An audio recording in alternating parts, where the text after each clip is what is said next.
नमस्कार दोस्तों, आप सबका स्वागत है मेरे YouTube चैनल शालिनी की बातों में। तो मैं शालिनी आज आपके सामने लेकर आई हूँ एक कहानी, और इस कहानी का नाम है ढलती जिंदगी की सुबह। तो आइए चलते हैं कहानी की तरफ। मेरी कहानी का पहला पात्र गायत्री श्रीवास्तव है, जो कि एक रिटायर्ड सीनियर डॉक्टर हैं। गायत्री जी हिमाचल के एक शहर डलहौजी में रहती हैं। अब रिटायर्ड होने के बाद वो आसपास के शहर और गांव में फ्री मेडिकल कैंप लगाती हैं। वॉलंटियर्स के साथ सोशल वर्क में भी काफ़ी एक्टिव हैं। लोग उनका बहुत मान सम्मान करते हैं।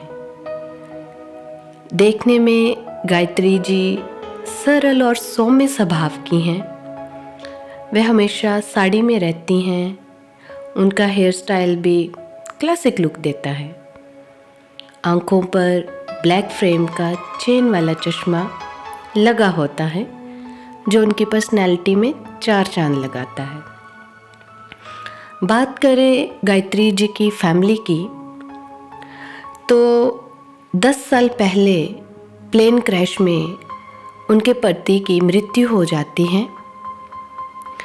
2 बेटियां अमेरिका में ही पढ़ती हैं और वहीं पर न्यूरोसर्जन बन जाती हैं। वहीं पर वो वेल सेटल्ड हैं। अब बात करें गायत्री जी की, तो डलहौजी में रहते हुए बहुत सारी गांव की लोकल लैंग्वेजेस की इनको नॉलेज है और गांव वाले लोगों के साथ बहुत ही आत्मविश्वास के साथ बातचीत करती हैं। कई बार गायत्री जी की बेटियों का फ़ोन आता है तो वो कहती भी हैं कि मम्मा आप हमारे पास आ जाइए, आप अकेले डलहौजी में क्या करती हैं। तो गायत्री जी हमेशा कहती हैं, मैं कभी भी अकेली नहीं हूँ। यहाँ के लोग मेरे अपने हैं और जब तक मैं उनकी सेवा कर सकती हूँ मैं करती रहूँगी, और ये मुझे सुकून देता है। गायत्री जी की दिनचर्या योगा से शुरू होती है और उसके बाद वो तैयार होकर सिविल हॉस्पिटल अपने पेशेंट देखने के लिए चली जाती हैं। यहाँ पर मैं आपको बताना चाहती हूँ कि गायत्री जी एक रिटायर्ड सर्जन डॉक्टर हैं, जो 24 आवर्स इमरजेंसी के लिए अवेलेबल रहती हैं। जब लोकल सिविल हॉस्पिटल में कोई डॉक्टर नहीं होता है तो गायत्री जी को तुरंत फ़ोन कर दिया जाता है और वो एक ही फ़ोन पर आ भी जाती हैं। और ऐसे ही सोशल वर्क के दौरान गायत्री जी की मुलाकात एक ब्लड डोनेशन कैंप के दौरान रिटायर्ड कर्नल अर्जुन वीर सिंह चौहान, जो कि मेरी कहानी के दूसरे पात्र हैं, उनसे होती है। कर्नल साहब से बातचीत के दौरान पता चलता है कि 15 साल पहले उनकी वाइफ की मृत्यु कैंसर के कारण हो गई थी। उनका एक बेटा, जो कि न्यूजीलैंड में सॉफ्टवेयर इंजीनियर है और वेल सेटल्ड है। कर्नल साहब भी सोशल वर्क करते रहते हैं, वह भी काफ़ी एक्टिव हैं। डलहौजी में रिटायर्ड होने के बाद वह अपने घर में अकेले रहते हैं। फिर एक दिन अचानक रात के 11 बजे गायत्री जी का फ़ोन बजता है। जब गायत्री जी देखती हैं तो फ़ोन सिविल हॉस्पिटल से होता है। फ़ोन पर बताया जाता है कि जल्दी आएं, एक इमरजेंसी केस आया है। गायत्री जी तुरंत ड्राइवर लेकर हॉस्पिटल पहुंचती हैं। वहां जाकर देखती हैं कि एक आदमी को सर में बहुत गहरी चोट आई है, काफ़ी खून भी बह चुका है, जिसके कारण वह बेहोश हो गया है। गायत्री जी उसके पास जाकर देखती हैं और देखकर चौंक जाती हैं, क्योंकि ये पेशेंट कोई और नहीं बल्कि कर्नल साहब थे। गायत्री जी जल्दी से उनके सर के घाव को साफ करती हैं, स्टिच लगाती हैं और ड्रेसिंग करती हैं और हॉस्पिटल के स्टाफ से पूछती हैं कि इनको कौन लेके आया है। तब पता चलता है कि ड्राइवर ही लेके आया है। ड्राइवर से बातचीत के दौरान पता चलता है कि वह गाड़ी पार्क करने गया था और कर्नल साहब सड़क क्रॉस कर रहे थे। तभी अचानक एक तेज आती हुई कार ने उनको टक्कर मार दी और वह ज़मीन पर ज़ोर से गिर गए, जिसके कारण सर में काफ़ी चोट लग गई। सिविल हॉस्पिटल पास होने के कारण वह जल्दी से उनको यहीं लेके आ गया। गायत्री जी रात भर हॉस्पिटल में रहती हैं और कर्नल साहब के होश में आ जाने का इंतज़ार करती हैं। सुबह में कर्नल साहब जी को थोड़ा सा होश आता है, लेकिन वह कुछ बोल नहीं पाते हैं। गायत्री जी डॉक्टर्स को मेडिसिन्स के बारे में बताती हैं और कहती हैं वह टाइम टू टाइम अपडेट देते रहें कि कर्नल साहब को होश आ गया है, क्या वो बातचीत कर रहे हैं या नहीं। सुबह घर जाकर गायत्री जी चाय नाश्ता लेती हैं और कर्नल साहब के लिए सूप लेके आती हैं। जब कर्नल साहब को होश आता है तो वो कुछ बोलते नहीं हैं। गायत्री जी भी चुप रहती हैं। कमरे में एक खामोशी छा जाती है। गायत्री जी सूप पकड़ाती हैं। कर्नल जी सूप ले लेते हैं, पर तो अभी तक कोई बात नहीं करते हैं। वे धीरे धीरे सूप को चम्मच से पीते हैं। उनकी आंखें नीचे झुकी हुई हैं, परंतु उनकी खामोश आंखें बहुत कुछ बयान कर रही हैं।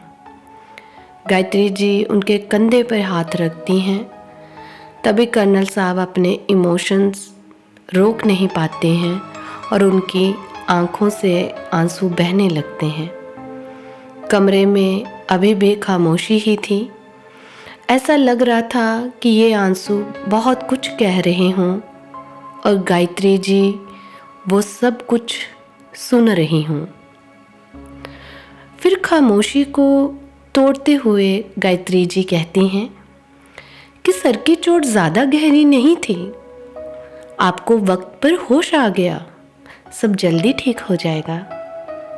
कर्नल साहब गहरी सांस लेते हुए कहते हैं कि अगर कल मुझे होश ना आता तो कौन मुझे देखने आता।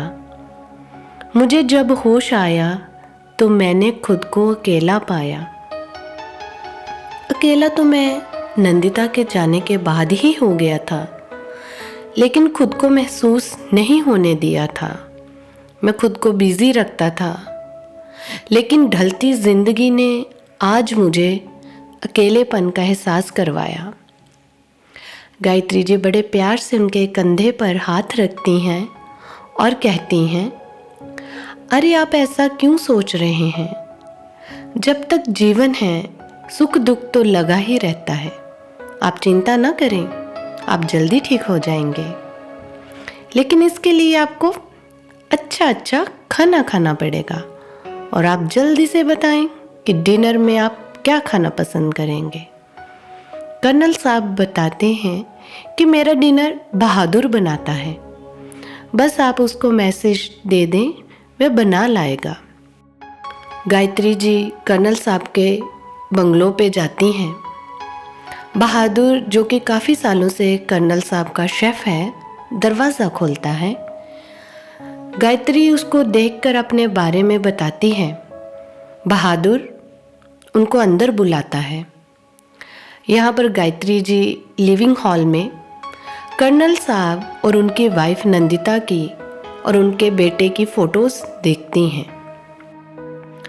तस्वीरें देखकर कर्नल साहब का प्यार अपनी फैमिली के लिए साफ दिख रहा था।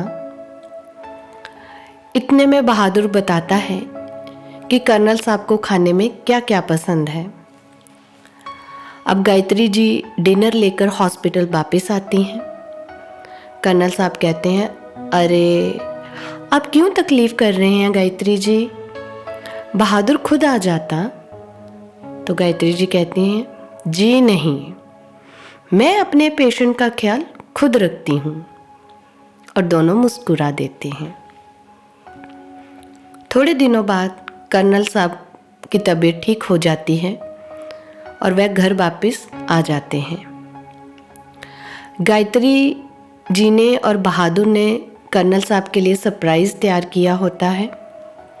जैसे ही कर्नल साहब शाम को घर आते हैं, एंटर होते ही उनके लिए डाइनिंग टेबल रेडी होता है। लिविंग रूम को भी बहुत अच्छी तरह से सजाया होता है।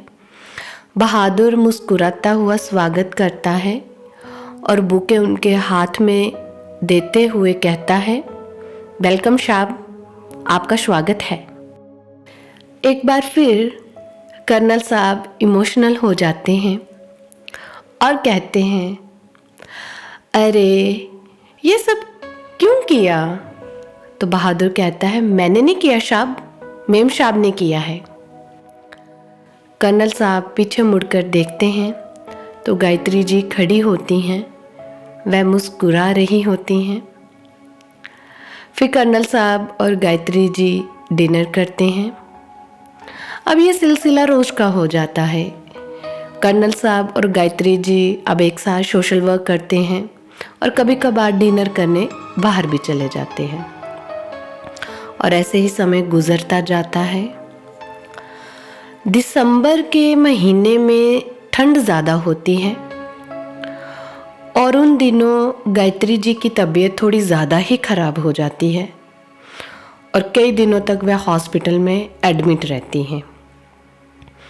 कर्नल साहब उनका पूरा ख्याल रखते हैं और डॉक्टर गायत्री जी को कहते हैं कि अब आपको फील्ड वर्क और वर्कलोड ज़्यादा नहीं लेना चाहिए, एज फैक्टर भी है, आपको रेस्ट करनी चाहिए।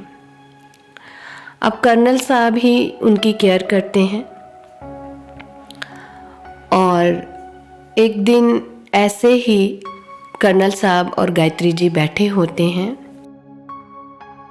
और कर्नल साहब गायत्री जी को पूछ ही लेते हैं कि क्या हम दोनों अपनी बची हुई ज़िंदगी एक साथ गुजार सकते हैं। इस बात पर गायत्री जी धीरे से मुस्कुरा देती हैं और कहती हैं, कर्नल साहब, हर एक ढलती हुई शाम की नई सुबह होती है, तो इस ढलती हुई ज़िंदगी की क्यों नहीं। मुझे आशा है कि आप सबको मेरी ये कहानी पसंद आई होगी। अब मिलते हैं अगली कहानी में। धन्यवाद।